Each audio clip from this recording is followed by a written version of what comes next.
You're listening to the Law of Attraction Radio Network. The secret to well-being is discovering the power that is your birthright, the power to create a happier, healthier life, drawn from our own vast internal resources. Join Jules and her guests as they gently guide you to shift your perspective from the familiar negative to the divinely connected, a place that will not only positively impact your world, but possibly shift the planet. It's all right here on Law of Attraction Talk Radio. Well, welcome to Law of Attraction Talk Radio. I'm Jules from beautiful La Quinta, California, in this glorious December, out here in the desert and sun shining. And this is wonderful. I just love that I live in paradise. And no matter where you live, you can live in paradise too. It all depends on the way that you think. And that's what the Law of Attraction is all about. Today, I am so delighted to bring you an incredible man. He's going to be telling us all about wealth, all about success, and how to move forward.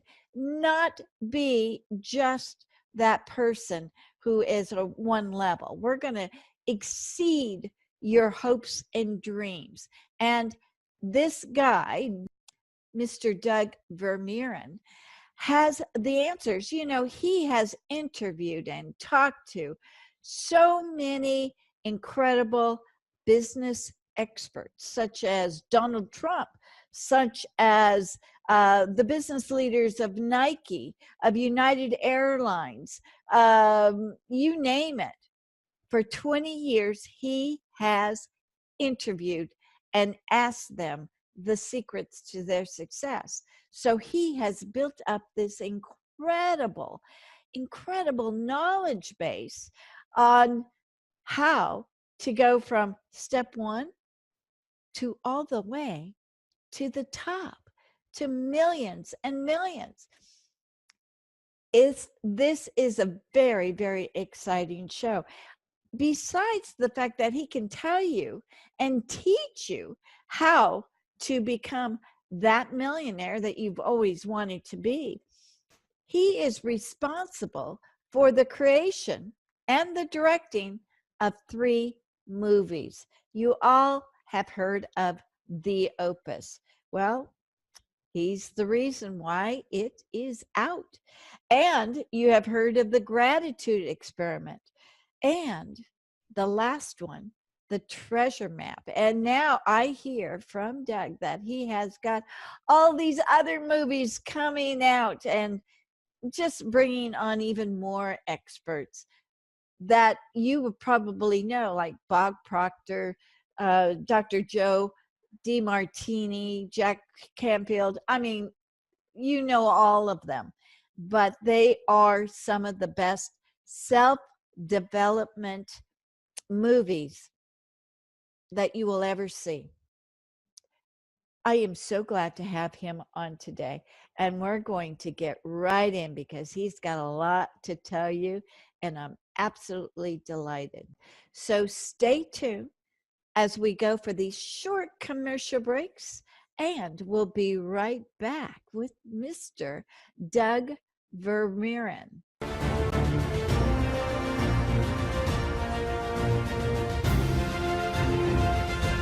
It's here, it's hot, and it's a must read.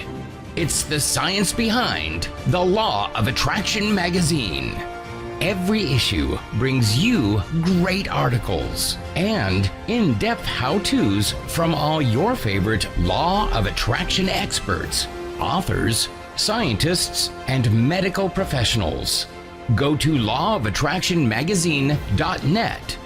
That's lawofattractionmagazine.net.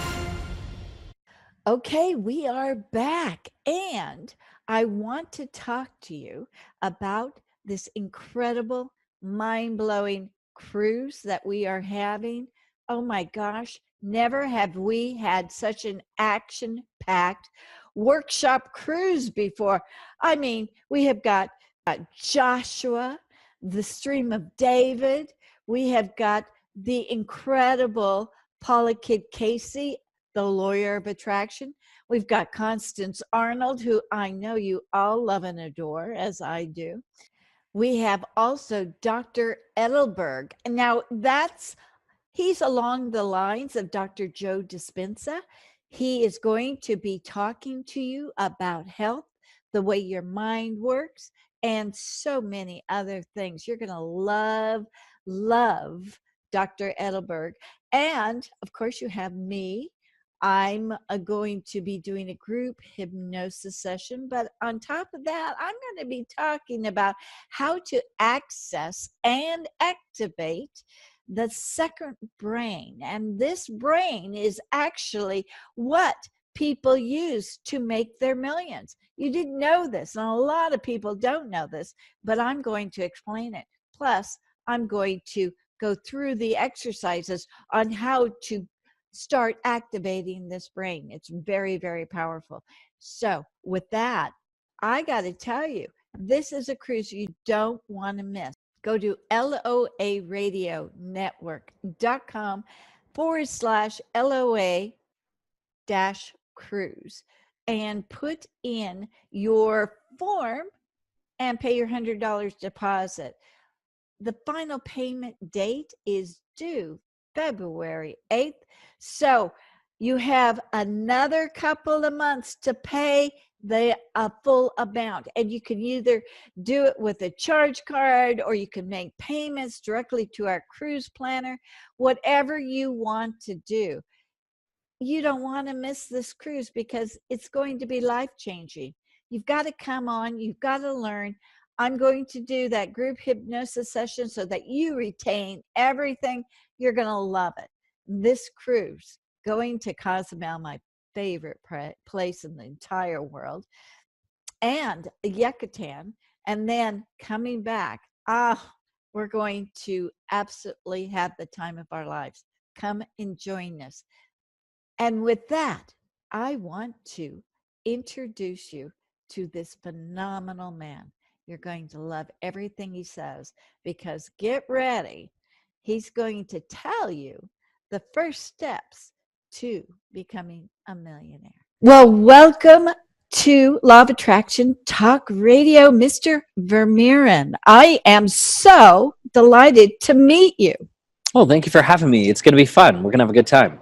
Yes, we will. And I got to tell you, I'm so impressed. Now, for the last 20 years, you have been really going after all the secrets of the accomplished people. Shall we say that? Wow, 20 years. You make me sound really old. But yeah, it's been that long. That's true. Time flies when you're having fun, I guess. Hey? Yes. Yeah. So the first question I have, and a question I get often asked, is how do you get in to talk to those people that may not even know who you are? Now, that's a very big, successful secret right there. Yeah, and I guess there's a few ways to answer that. One of them is persistence, obviously. The other is to look for possibilities, which I'm going to say sometimes when we meet these people, sometimes, how should we say, you've got to believe that you can get access to them, and you've got to, know how to do that through the proper channels. But more often than kind of meeting them cold, which is, sometimes what happens, but not often, it's generally through a connection. And kind of what happened to me when I was, probably about 19, one of the first people that I was interviewing was a multimillionaire. And, I didn't know much about meeting people or networking or any of these things. And, I'd kind of met with him as, I guess, a mentor of mine for about 6 months. I was meeting with him about every week. And he said, you know what, you've asked me a lot of great questions, but there's one question you haven't asked that's going to change everything for you. I said, well, okay, well, what's that? He says, you haven't asked me who else I know that you should talk to. Oh, yeah. So that's the magic question. And I begin to add that now every time I would meet a successful person or, someone that I thought could introduce me to someone, I would ask that question. And the thing that I guess I found is you've heard that idea that it's 6 degrees of separation. Right. Not anymore. I honestly believe that with the advent of social media and the internet, we're far closer connected to anyone that you can imagine. and closer than anyone you can imagine. And so a lot of times it's just a matter now, if I want to meet someone, I'll just put it out to my network and I'll meet them. Like, for example, that's how I met Oprah. That's how I met Ellen DeGeneres. That's how I met President Donald Trump. That's how I met, so many of these people. Was just mentioning to someone else that I was interested to do this, and all of a sudden they'd be like, oh yeah, I know somebody you should talk to, or let me make a call. And then it's been really easy.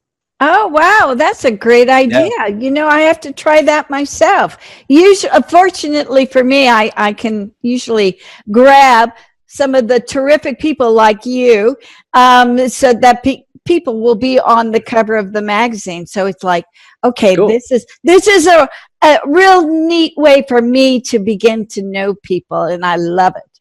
I love Awesome. it. So, so that is a great answer.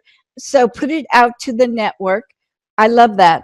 Haven't even really thought about that. So now you have been doing and asking these questions. What is the common secret behind wealth? Oh, wow. That's a great or success, because success and wealth aren't always one-on-one, right? No, you're right. They're not always the same, but I think, like, I'm right now known as the #1 passive income coach in the world. So wealth is a subject that I really like to talk a lot about, because I believe that, well, how do we say that? It comes back to the science of getting rich, by Wallace D. Wattles. Wallace D. Wattles said, whatever may be said in praise of poverty, the fact remains that a person's not truly successful until they are rich. And I take that to mean that once we understand success, the true nature of how success is created, it really does create abundance in all areas of our lives, all areas. And when it comes to money, that's one of the ones that we can actually have a tangible report card in the form of our bank statement to see how well we understand success. And I guess this is a bit of a challenge I see, is there's a lot of well-meaning life coaches and energy teachers and things out there that are trying to share that this is how you become successful, but they're lacking that financial part of their life. And so therefore it really undermines their credibility. The truth of the matter is that, when we really understand what success is and how it manifests itself, it really does overflow abundance into all areas of our life.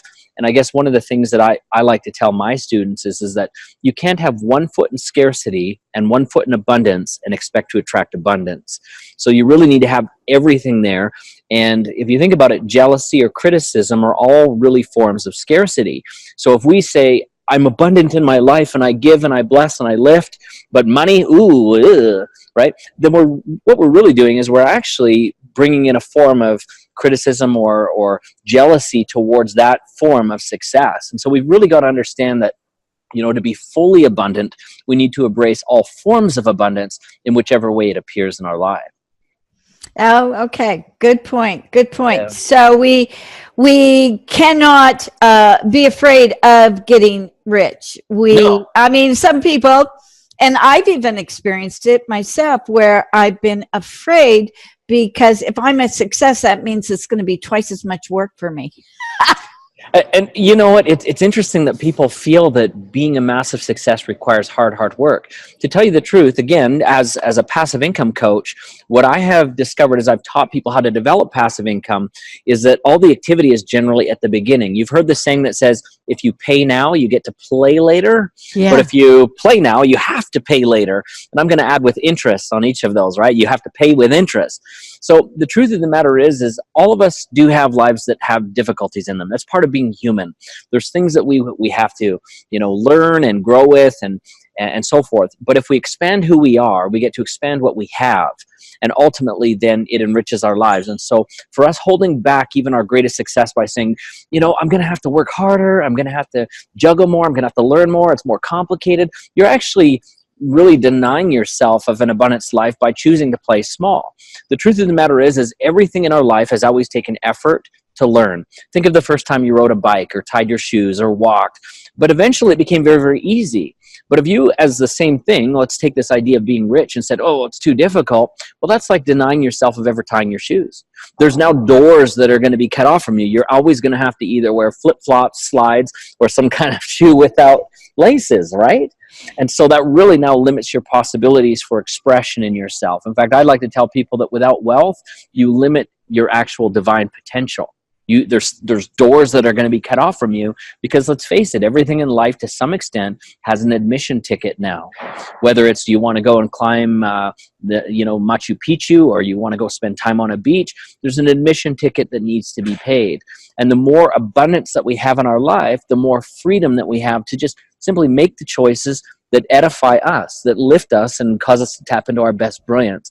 So whenever I hear somebody saying, oh, I don't want to be rich, I immediately call BS.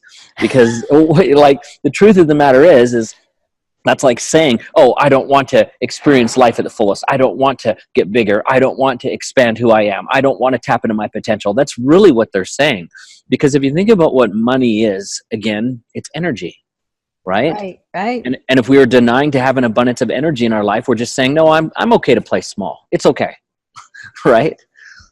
So how do you get beyond feeling that small? You force yourself you monitor your thinking so that you can start thinking large. Yeah. Well, I think one of the things that I've noticed as I've worked with people over the last 2 decades is that sometimes what some people need isn't necessarily motivation. What some people actually need is momentum.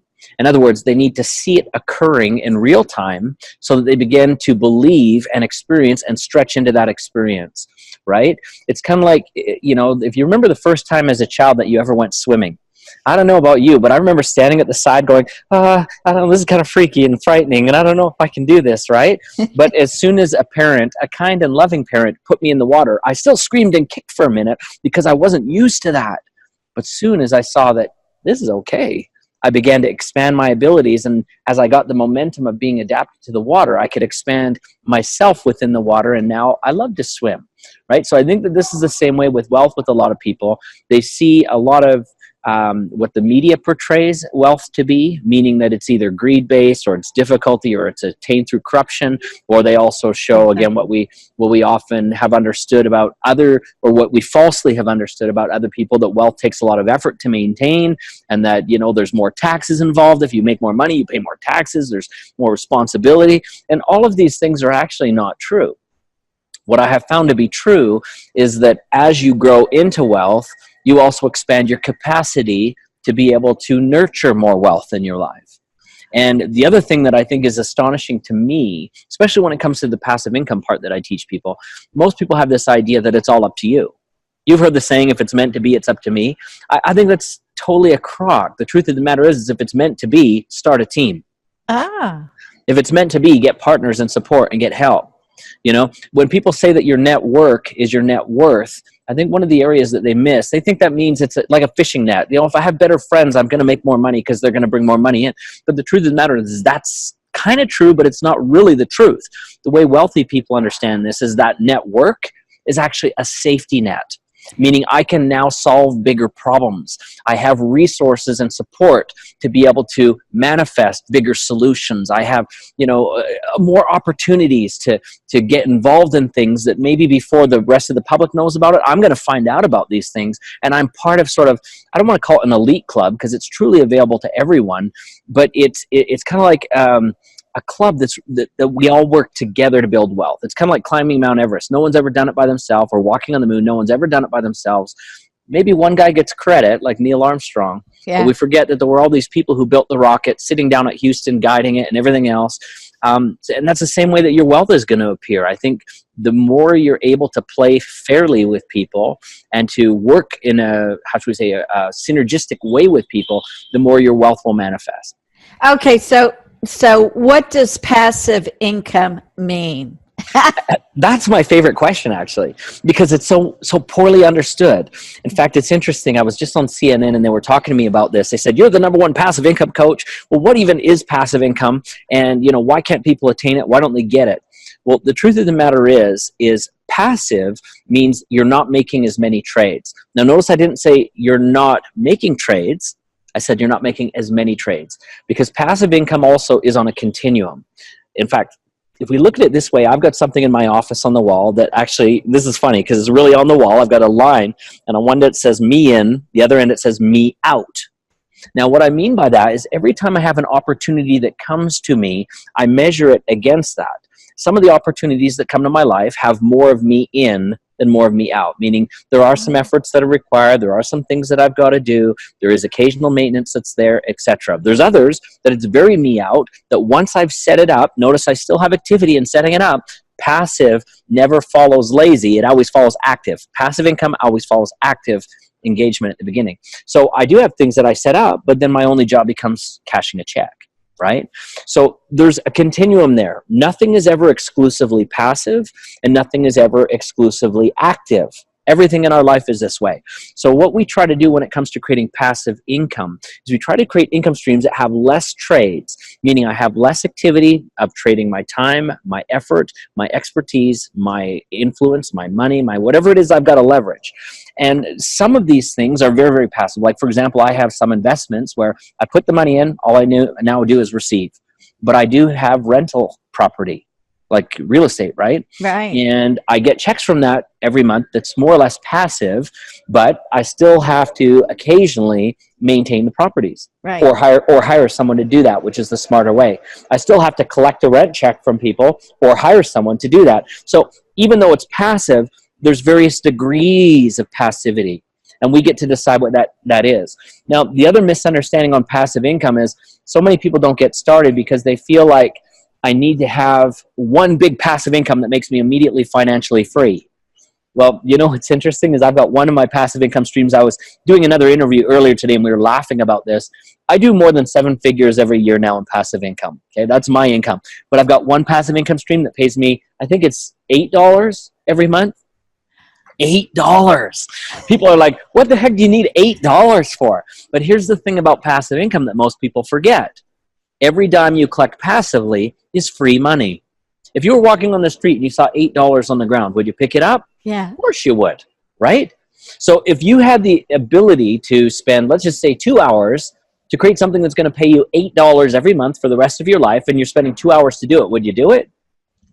Yeah, why not? Why not? Right? Why not? Now, what I'm saying is that each one of these stacks on each other. So I've got some pay as low as $8, but I've got some that pay me, I've got one, in fact, that pays me close to about $25,000 about every week.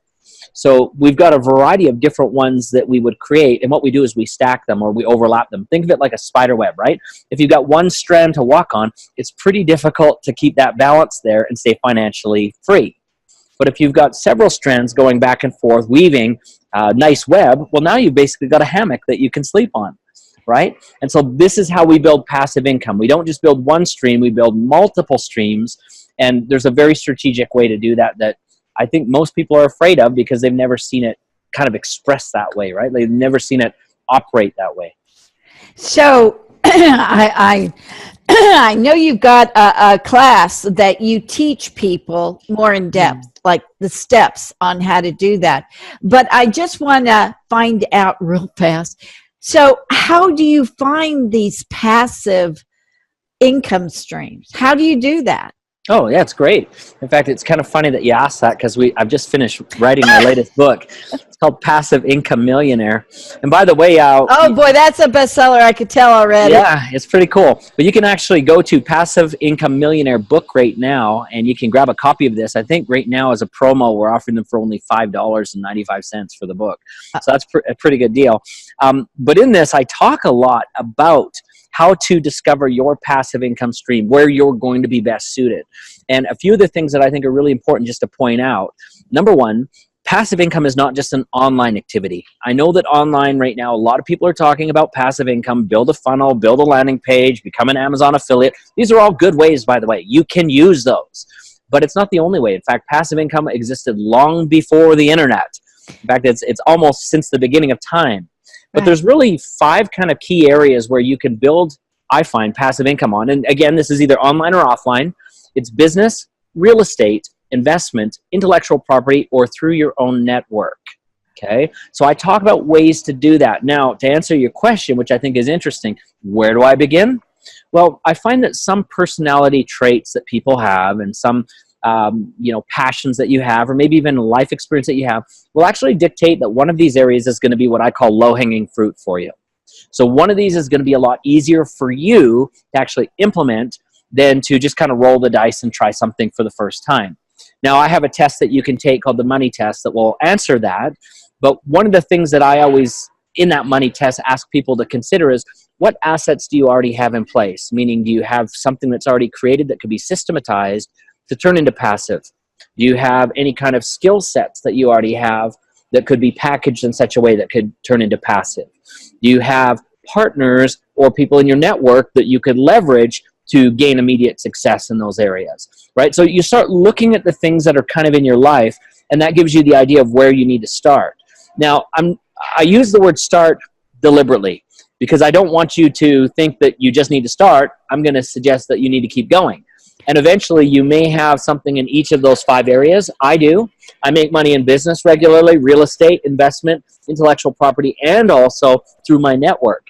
And eventually you will too. And some of those may even overlap.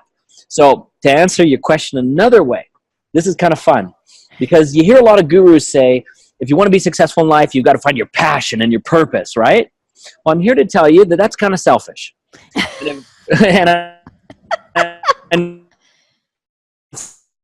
kind of contrary to what you've heard before. But the truth of the matter is if you're just looking out for number one, your passion and your purpose, and you're going to just serve yourself like that, you're going to be a lonely, greedy person. So what you need to do is, instead of finding your passion and purpose, you need to also find where your passion and purpose overlaps with the passion and purpose of those who you wish to serve. Actually, Warren Buffett said it really good. He said, what you love about you is your hobby. What others love about you is your business. And as humans, there's 2 things that we always crave in addition to our passion and purpose. We need to feel validated, right? If we have a passion and purpose that no one really cares about, no one validates, we feel pretty empty, right? So we do need that validation. You know, once people find their vibe, they become your tribe and they get it. And that validation is awesome. But the other thing that we need in life to survive is actually money. And so when someone validates that, they will also compensate you to be part of your learning or your tribe. So I'm here to tell you that it's not a matter of just finding out what you are all excited about or jazzed about. It really is finding that overlap between what you love about you and what others love about you, and they're prepared to validate you with.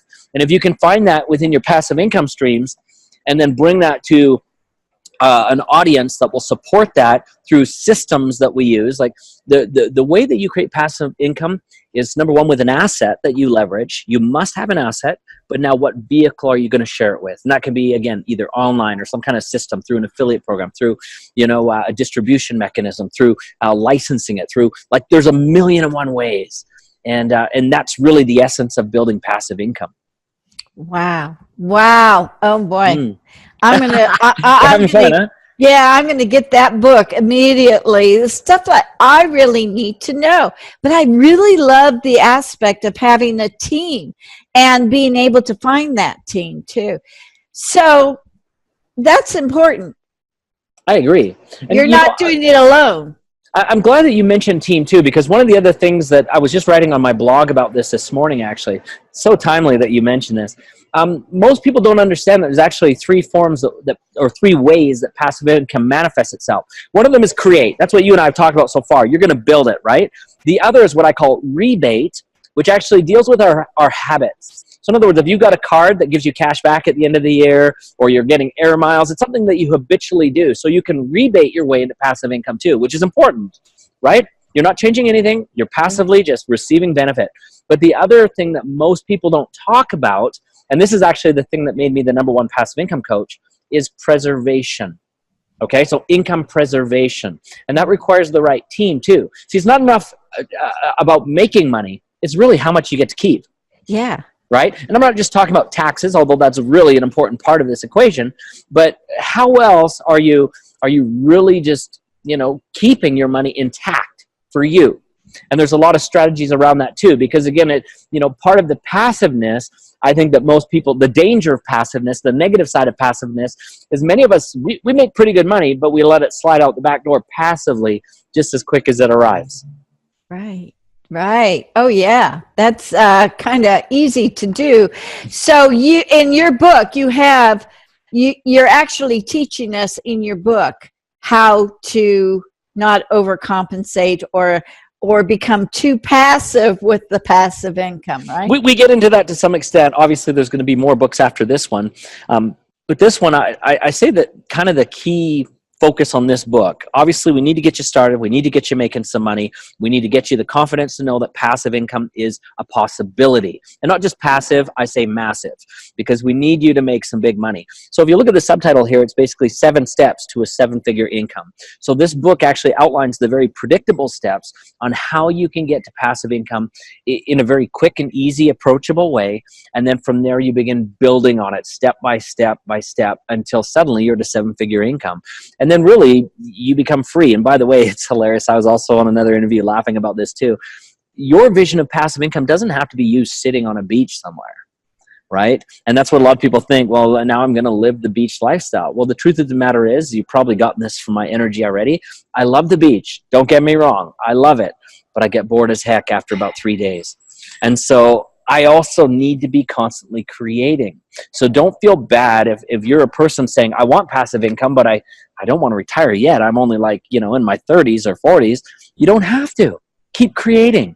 Keep living your life to its fullest. Passive means you get to make a decision. It doesn't mean you live on a beach. You get that decision, but you don't have to live by that decision. So Right? this is so cool because for people who are wanting to retire, they can do this so that they can make enough to go sit on the beach. And True. they're just not, that's where their retirement is actually starting, their funds, doing it passively. So this is the answer for a lot of people to start late in life. But it's so, anytime. yeah, anytime. So there is no deadline. Yeah. You don't have to be doing it at 40 to make a retirement that you can relax on. So that's good. Well, you know what? 3 of my favorite students of all time, my son, who built his passive income by the time he was 11, which is interesting, at $6,000 per month. Now, he's still adding on that. He's now in his 20s. But I've also got 2 grandkids who are 3 and 4, or not actually, sorry, now 4 and 5, and they each do $1,000 a month in passive income right now. Now, again, I help them. I get it, right? Oh, I get God. that. Do they even read yet? Yeah. But here's the deal is you're never too young or too old to start with passive income. Now, there's one other principle that I think is really valuable. And again, I don't talk about that in this book, but I talk about it in our live training. Often I'll ask people, what does financial freedom look like to you? And I have a lot of people who will mention, it means, making the choices I want to, living on the beach, spending time with the people I want, and blah, blah, blah. Actually, that's not financial freedom. Financial freedom is not an emotional experience, and this is where most people miss it. Financial freedom is actually a very specific number. Let me explain what I mean. If you take the numbers of what you owe every month, like your mortgage, your utilities, your car payments, your insurances, your groceries, and you add all the stuff that you must pay every month, that's your financial freedom number. And when you've now accumulated enough passive income to serve that number, to meet it, let's just say it's $5,000 every month. As soon as you've got enough passive income coming in that meets that obligation, you're financially free. And this is why most people never get there, is because they're looking at it as an emotional experience. It's a wishy-washy kind of thing that is way out in the abstract. And here's the deal, a goal that is specific and clear becomes attainable and near. So we must have a very clear idea of what we're trying to get to, so that as we proceed to make passive income, we can now kind of calculate how far off am I. It's like being at the shopping mall, right? Like, you are here, and there's the gap. And now you know what the gap really is, right? You know how far away you are from it. The problem with most people, why they never ever create financial abundance or freedom in their life, is because they really don't have a specific understanding of what they need to do next, how much they really need, right? In fact, one of my favorite experiences, which is a big laugh, is I had a guy come to me recently at one of our events in Las Vegas, and he said, I'm so excited to be here with you today because you're going to teach me how to become a passive income millionaire. And so my question always to these people who want to do that is, why? Why do you want to be a passive income millionaire? Like, what a great question, right? And you know what his answer was? He said, so I can live on the beach. I don't know about you, but I've been to lots of different beaches around the world. And in fact, let's just take Venice Beach, for example. There's a lot of people that live on the beach there that are not millionaires. That's you know what I mean? They're pushing a shopping cart. So you can do it quite easily without having to have any money at all. So the truth of the matter is as we looked at this with this gentleman, we found that he could actually become very financially free with a very specific number without having to be a millionaire. And so he found his financial freedom at about, I think it was about $300,000 a year, which is, again, a lot easier than a millionaire. And just because this book says passive income millionaire, I mean, you don't have to go to a million. You can stop anytime you want. but maybe you do want to go there. It really depends on what that specific financial freedom number looks like for you. Oh, so you're Right? talking financial freedom, which I love.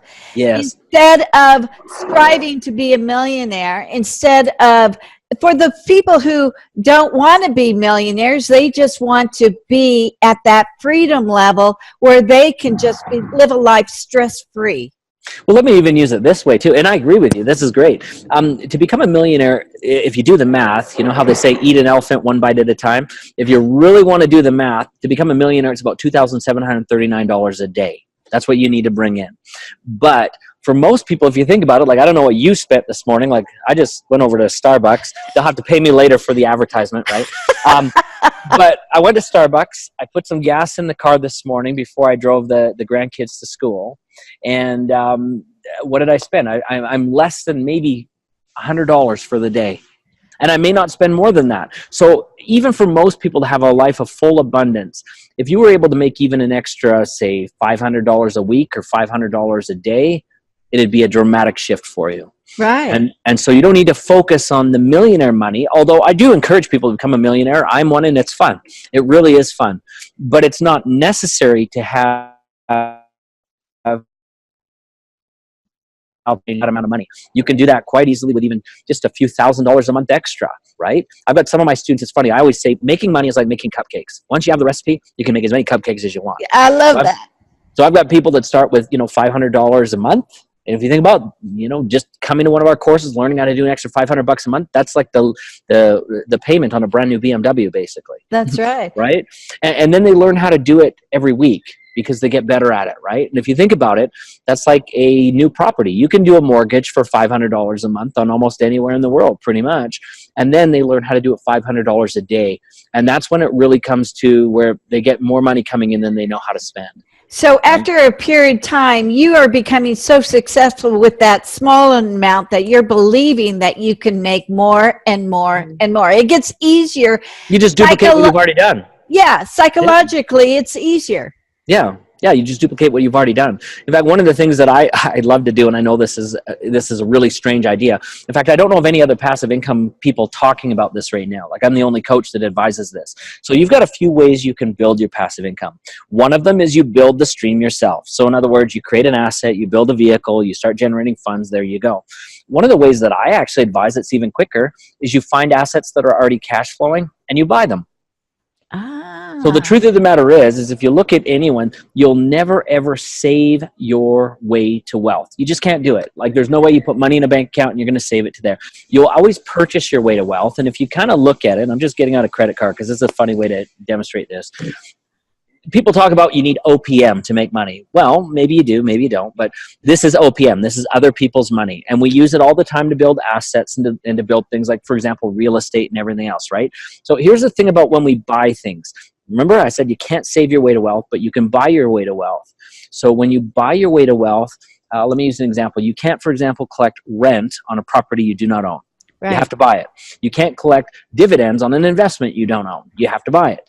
You also cannot collect, for example, royalties on IP that you don't own and haven't created. So you use this to buy it. So I want people who are listening to stop thinking of this as a credit card. This is actually an investment card, but it is all in the way you use it. So the bank has specifically trusted you. They've given you money, OPM, so you already have it. It's not like I have so many people say, well, where do I find OPM? You've already got it. This is your ticket to freedom. And the problem is most people take it. Let's just hold it sideways. It makes a neat little line there. The problem is most people jump over that line for the wrong reasons. In other words, they say, oh, nice pair of shoes. I need that, right? Oh, let's go to the movie. I need that. Oh, let's go out for dinner. I need that. And so they're always using their OPM to buy things that diminish in value and don't create value back, right? Right. And so instead of what we should be doing is using these kind of things as investment cards.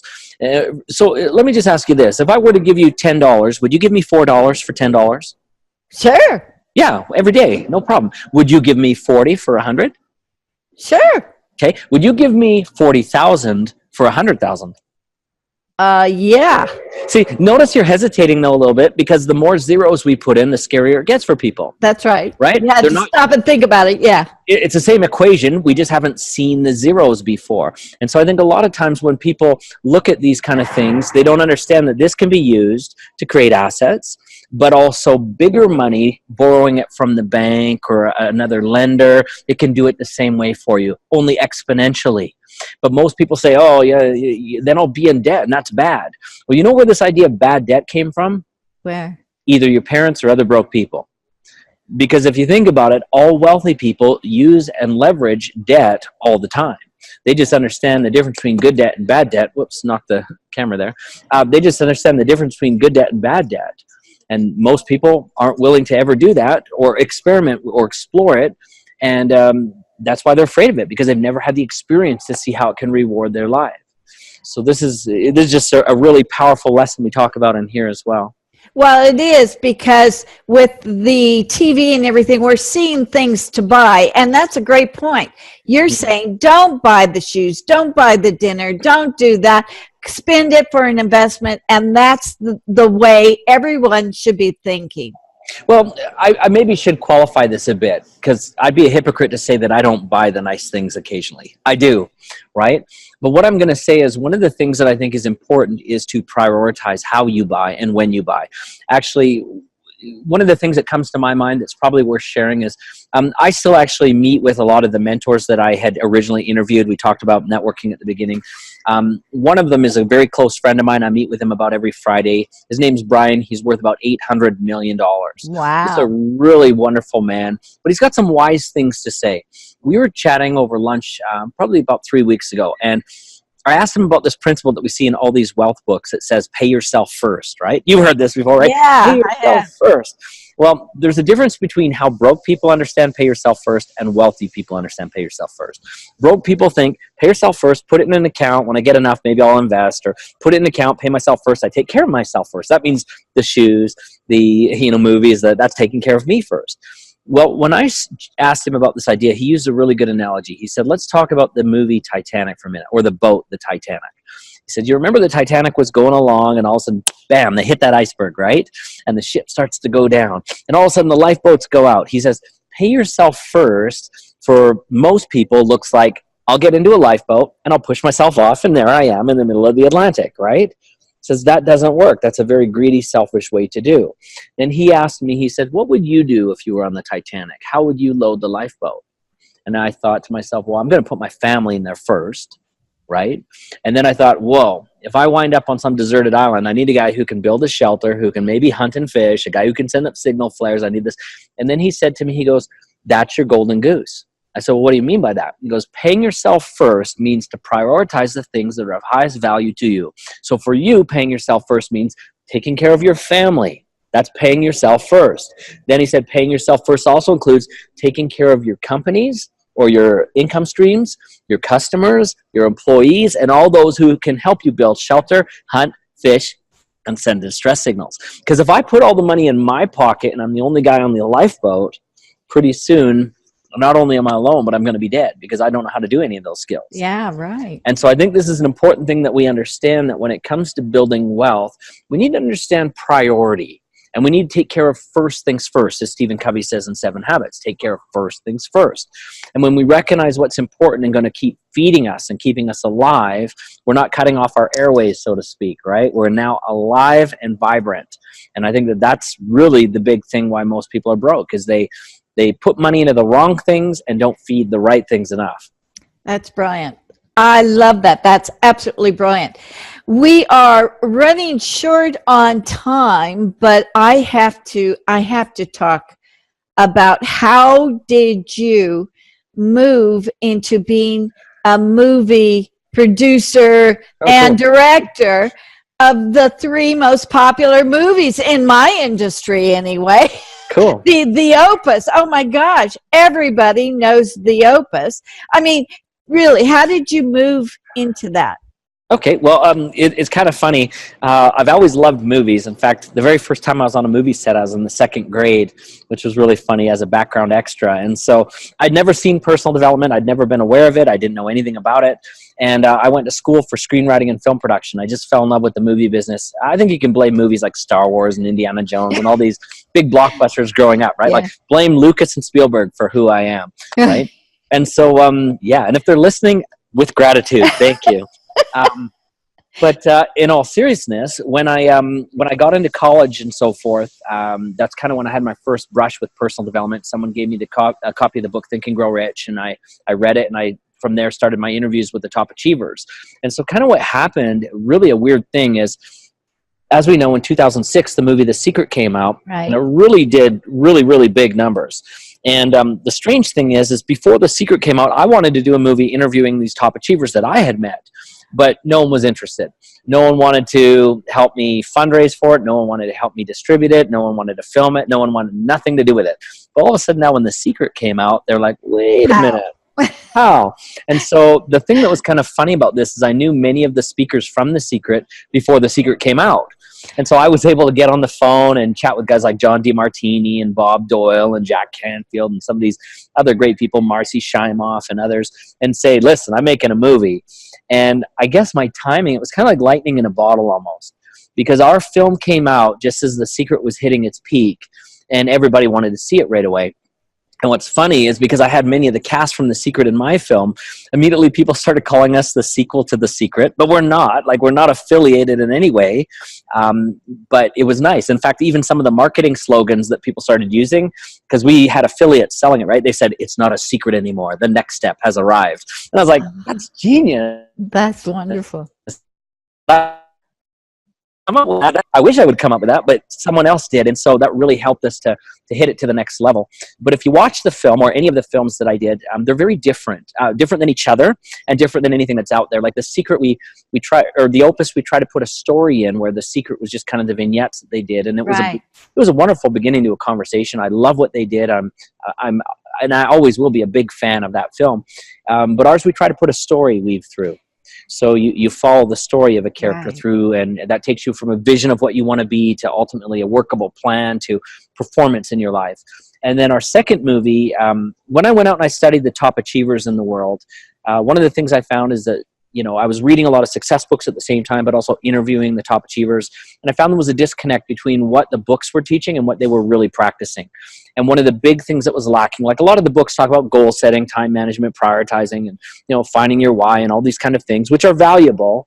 Right. But one big thing that they miss, like when I met with people like Oprah or like a Bob Proctor or whoever, is the principle of gratitude.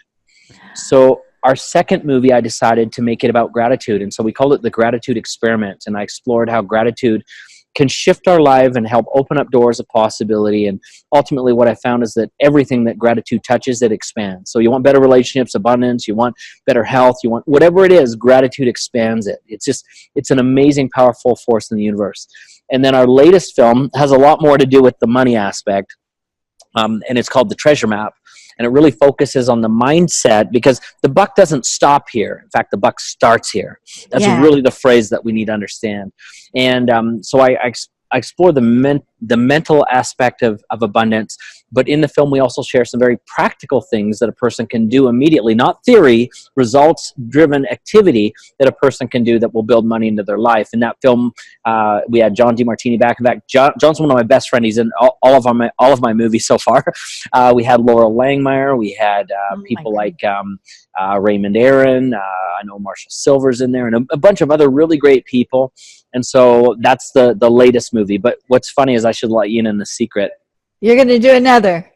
Well, we've got a schedule now for about 4 more that I've got a distribution agreement for. Wow. But the next one, I've already shot Bob Proctor for it, and Bob's a close friend. I've already shot John DeMartini for it, and a few others. It's called How Thoughts Become Things. Oh, I love it. Yeah, so you remember in The Secret, Mike Dooley, who's totally awesome, said, thoughts become things, and he was all dramatic. So we want to answer the question, how? And we're going to talk about the neuroscience aspect behind it. Wonderful. We're going to talk, obviously, about the quantum physics behind it. And we're going to talk about some real practical, real-world strategies, how thinking can shift what you do immediately. And one of the big ahas that I love in that film is You remember that study that everyone quotes from Harvard that says, the average person has 60 to 70,000 thoughts a day? Most people are really good at quoting only half of that study, which is how many thoughts you have. What they don't tell you is that close to 90% of those thoughts are either negative or neutral. Most people don't even know what neutral thinking is. And there's two other kinds of thinking as well. We hear about positive thinking, but there's one kind of thinking even higher than that, which when you learn how to manifest that kind of thinking, miracles begin to happen. So we're going to unfold this in the film, and I believe we're slated for a release, I think, in March. Wow. So right around the corner. Yeah. Wow. It's very exciting. Yeah, that sounds fabulous. And I love that you're getting into the science aspect, the neurology. Yeah. That is so important to understand that we can manipulate that. We don't have to take it. So I'm all in favor of that. I'm thrilled. So I'm going to be looking forward to that in March. And it looks like that's about all the time we have, but I am so thrilled that you joined us. I hope you come back, because I know my listeners all over the world are going to love you. Absolutely. Oh, I'm excited to support you in any way that we can. And in fact, just so you know, one of the things that maybe we could even talk about at a future date is getting you out at one of the screenings and have you get an exclusive with some of our speakers there, and give you an opportunity to promote your work there. And we'd love to support you. What you're doing is awesome. Well, thank you. Yeah, I've been doing it for 12 years. I just love it. This is my life. I love it. So thank you. Yeah, let's do that. Let's see. And I wanted to let everybody know that you are our cover guy for January 1st. So if you want to know how to really get 2019 going, you want to read this article by Douglas Vermeeren, because this is going to just get you as excited as I am right now. Well, thank you. I'm honored, and we're excited to be able to promote your magazine and everywhere we can. Oh, thank you so much. This is going to be great.